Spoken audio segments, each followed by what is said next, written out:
नमस्कार, DD news के इस विशेष समाचार प्रसारण में आप सभी का स्वागत है। मैं हूं आंचल गुलाटी गुंबर, मेरे साथ है मेरी सहयोगी बीना। तो आइए सबसे पहले रुख करते हैं सुर्खियों का। संसद का मॉनसून सत्र आज से होगा शुरू। सत्र में कुल 31 विधेयक किए जाएंगे पेश। मणिपुर हिंसा पर होगी चर्चा। संसद के पुराने भवन में होगी दोनों सदनों की बैठक।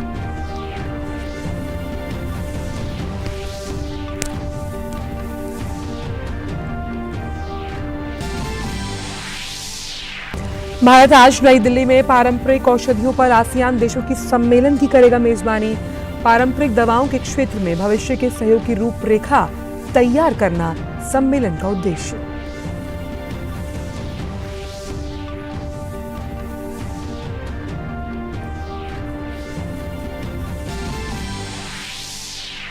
G20 के तहत 2 दिन का वैश्विक खाद्य नियामक शिखर सम्मेलन नई दिल्ली में आज से।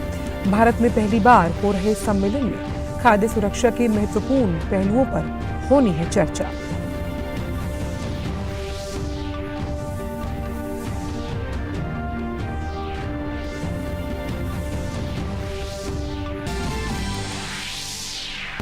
श्रीलंका के राष्ट्रपति रानिल विक्रमसिंघे आज से 2 दिन के भारत दौरे पर। राष्ट्रपति द्रौपदी मुर्मू और प्रधानमंत्री मोदी से करेंगे द्विपक्षीय चर्चा। दोनों देश इस साल राजनयिक संबंधों के मना रहे हैं 75वीं वर्षगांठ।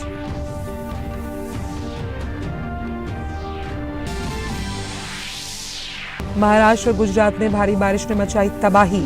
मौसम विभाग ने महाराष्ट्र के ठाणे, पालघर, रायगढ़ और रत्नागिरी जिलों के लिए जारी किया ऑरेंज अलर्ट। महाराष्ट्र के 4 जिलों में आज बंद रहेंगे स्कूल।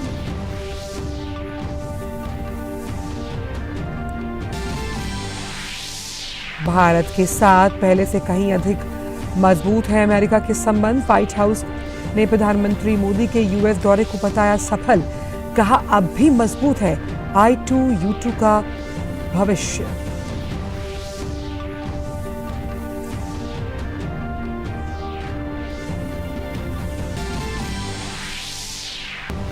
न्यूजीलैंड में महिला फुटबॉल विश्व कप के उद्घाटन मैच से पहले ऑकलैंड में गोलीबारी, हमलावर समेत 3 लोगों की मौत, 6 घायल।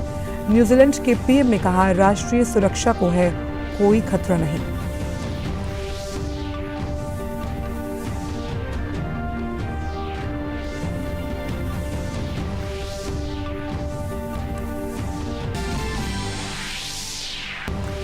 भारत और वेस्ट इंडीज के बीच दूसरा और अंतिम टेस्ट मैच आज से पोर्ट ऑफ स्पेन में। सीरीज को 2-0 से जीतने के इरादे से उतरेगी टीम इंडिया। विराट कोहली आज खेलेंगे अपना 500वां अंतर्राष्ट्रीय मैच।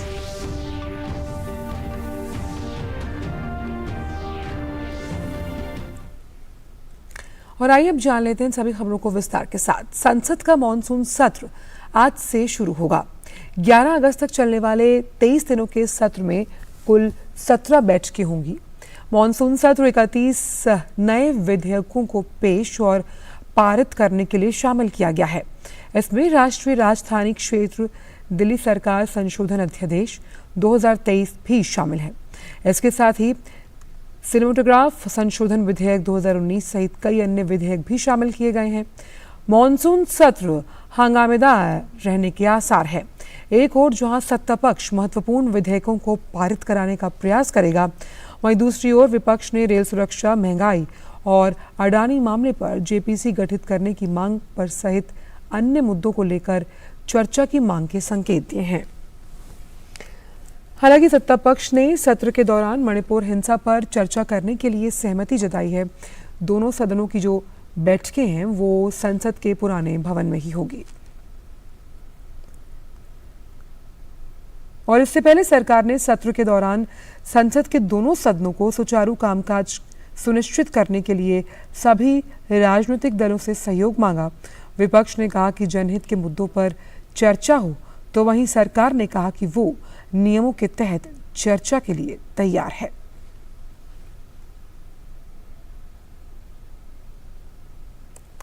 भारत आज नई दिल्ली में पारंपरिक दवाओं पर आसियान देशों के सम्मेलन की मेजबानी करने वाला है। भारत आसियान सम्मेलन लगभग 1 दशक के बाद हो रहा है। इसमें कंबोडिया और वियतनाम सहित 10 आसियान देश भाग लेंगे। सम्मेलन का उद्देश्य भारत और आसियान देशों के बीच अपनी सर्वोत्तम प्रथाओं को साझा करने और पारंपरिक दवाओं के क्षेत्र में भविष्य के सहयोग के लिए एक रोड मैप तैयार करना है। आयुष में चिकित्सा की पारंपरिक प्रणालियों में एक्ट ईस्ट पॉलिसी के विस्तार की अभूतपूर्व क्षमता है। पिछले 9 वर्षों में आयुष क्षेत्र में कई गुना बढ़ोतरी हुई है। 2014 में प्रधानमंत्री ने स्वास्थ्य मंत्रालय के अंतर्गत आयुष विभाग को एक स्वतंत्र आयुष मंत्रालय में बदल दिया। मंत्रालय Britain, America, Japan, Brazil, Germany के शीर्ष अंतर्राष्ट्रीय संगठनों के साथ साथ CSIR, DST, DBT, IIT जैसे राष्ट्रीय संगठनों के साथ मिलकर मधुमेह, कैंसर, मानसिक स्वास्थ्य जैसे के साथ साथ कोविड जैसे संक्रामक रोगों के लिए उच्च शोध कर रहा है। भारत की G20 अध्यक्षता के तहत नई दिल्ली में आज से वैश्विक खाद्य नियामक शिखर सम्मेलन का आयोजन हो रहा है। भारत में पहली बार इस सम्मेलन का आयोजन हो रहा है। 2 दिवसीय इस सम्मेलन में 30 अंतर्राष्ट्रीय संगठनों, 25 अंतर्राष्ट्रीय अनुसंधान संस्थानों और विश्वविद्यालयों के प्रतिनिधि के साथ 40 से अधिक देशों के खाद्य नियामक भाग ले रहे हैं। ये सम्मेलन वैश्विक खाद्य सुरक्षा मानकों के सामंजस्य, नियामक ढांचे में सुधार और दुनिया भर के उपभोक्ताओं के लिए सुरक्षित और उच्च गुणवत्ता वाले भोजन के प्रावधान को बढ़ावा देगा। इस शिखर सम्मेलन में कई महत्वपूर्ण पहलों की शुरुआत जो है वो की गई है, जो खाद्य सुरक्षा की जानकारी की पहुंच और साझाकरण में क्रांतिकारी बदलाव लाएंगे। इसके अतिरिक्त शिखर सम्मेलन में कॉमन डिजिटल डैशबोर्ड की शुरुआत भी की जाएगी।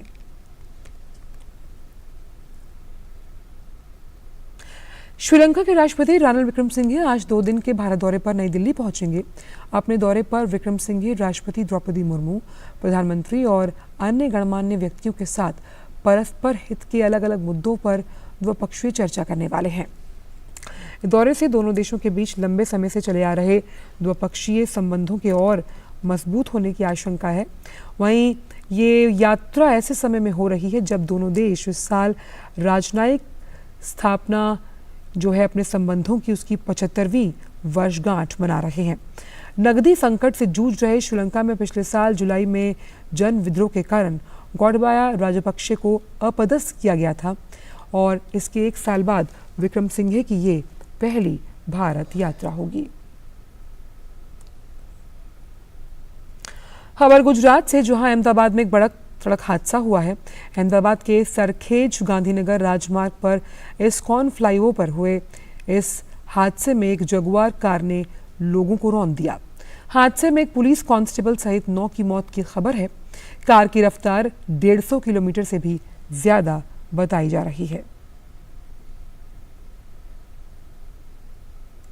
केंद्रीय महिला एवं बाल विकास मंत्री स्मृति ईरानी ने कहा कि मणिपुर से आया 2 महिलाओं के यौन उत्पीड़न का भयावह वीडियो निंदनीय और सर्वथा अमानवीय है।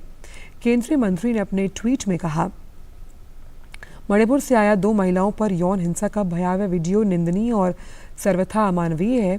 CMN बीरेंद्र सिंह जी की से मुझसे बात हुई और उन्होंने मुझे बताया कि जांच अभी चल रही है। आश्वासन दिया गया कि अपराधियों को न्याय के कटघरे में लाने के लिए कोई कसर नहीं छोड़ी जाएगी। केंद्रीय मंत्री की प्रतिक्रिया सोशल मीडिया पर वायरल हो रहे एक वीडियो पर आई, जिसमें मणिपुर में पुरुषों के एक समूह द्वारा 2 महिलाओं को निवस्त्र कर घुमाया जा रहा है। और मणिपुर में 2 महिलाओं को निवस्त्र कर परेड कराने के मामले में पुलिस का बयान आया। पुलिस ने कहा कि FIR दर्ज कर ली गई है। मणिपुर पुलिस ने बयान जारी करते हुए कहा कि मामला इस साल 4 मई का है।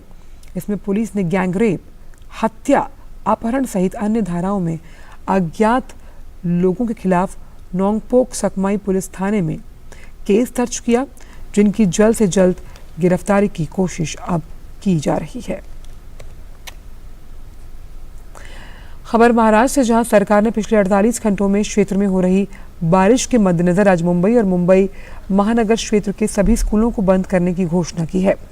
सरकारी आदेश अनुसार मुंबई, ठाणे, पालघर, राजगढ़, रत्नागिरी, सिंधुदुर्ग जिले में 12वीं कक्षा तक के जो स्कूल्स हैं वो बंद रहेंगे। वहीं बीएमसी आयुक्त IS चहल ने भी शहर में भारी बारिश के कारण गुरुवार को सरकारी और निजी सहित जो तमाम स्कूल्स थे उन्हें बंद करने का आदेश दिया है। देश की आर्थिक राजधानी मुंबई में भारी बारिश की वजह से जो लोकल ट्रेन है उनकी सेवाओं पर भी असर पड़ा है और सड़क यातायात बेहाल है। मुख्यमंत्री एकनाथ शिंदे ने बुधवार को मुंबई और पड़ोसी क्षेत्र में सरकारी दफ्तरों को जल्द बंद करने का निर्देश दिया था।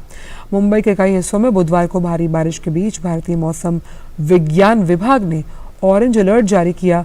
मौसम विभाग के मुताबिक आज कुछ हिस्सों में भारी से अत्यधिक वर्षा का अनुमान है।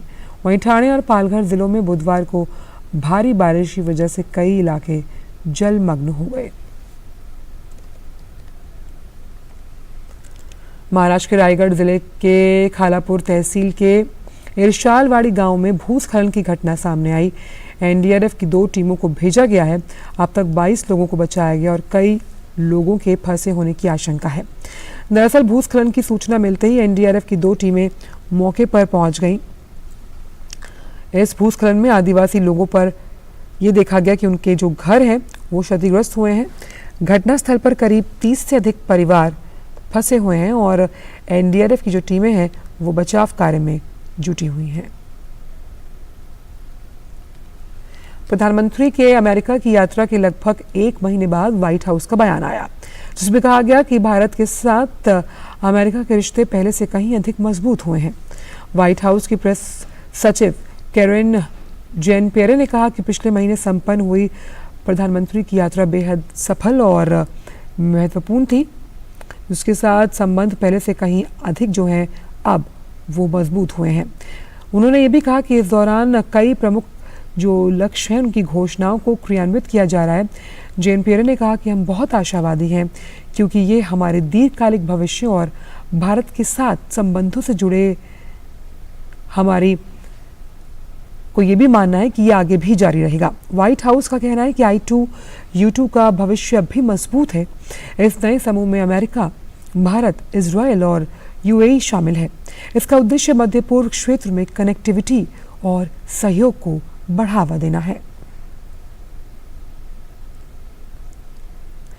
खबर न्यूजीलैंड से, जहां के ऑकलैंड में महिला फुटबॉल विश्व कप से पहले हुई गोलीबारी में हमलावर समेत 3 लोगों की मौत हुई है। इस हमले में 6 अन्य लोग घायल हुए हैं। वहीं न्यूजीलैंड पुलिस ने बताया कि आज एक बंदूकधारी शख्स ने मध्य ऑकलैंड के एक निर्माण स्थल पर गोलीबारी की, जिसमें 2 लोगों की मौत हुई और 6 लोग घायल हुए हैं। पुलिस ने एक बयान में कहा कि अपराधी भी मर चुका है। न्यूजीलैंड के प्रधानमंत्री क्रिस हिपकिंस ने घटना की पुष्टि करते हुए कहा कि राष्ट्रीय सुरक्षा के लिए अभी कोई खतरा नहीं और टूर्नामेंट योजना के अनुसार ही आगे बढ़ेगा। इसके अलावा ऑकलैंड में मौजूद अमेरिकी राष्ट्रीय टीम ने एक बयान जारी किया और कहा कि उसके सभी खिलाड़ी, कर्मचारी सुरक्षित हैं। इस बीच मध्य ऑकलैंड में पुलिस ने लॉकडाउन की घोषणा की है। और बात खेल जगत की, भारत और वेस्टइंडीज के बीच 2 टेस्ट मैचों की सीरीज का दूसरा और आखिरी मुकाबला आज से पोर्ट ऑफ स्पेन में खेला जाएगा। टीम इंडिया ने पहले मैच को 3 दिन के अंदर ही एक पारी और 141 रनों की जीत से 1-0 की बढ़त के साथ सीरीज में अपने कदम रखे हैं। ऐसे में भारतीय टीम एक बार फिर से कैरेबियाई टीम पर हावी होने की कोशिश करेगी। वहीं वेस्टइंडीज का प्रयास होगा कि वो पिछले मैच की गलतियों से सबक ले और नए सिरे से खुद को सामने रखे। और फिलहाल इस विशेष समाचार प्रसारण में इतना ही। मुझे और बीना को दीजिए इजाजत। नमस्कार।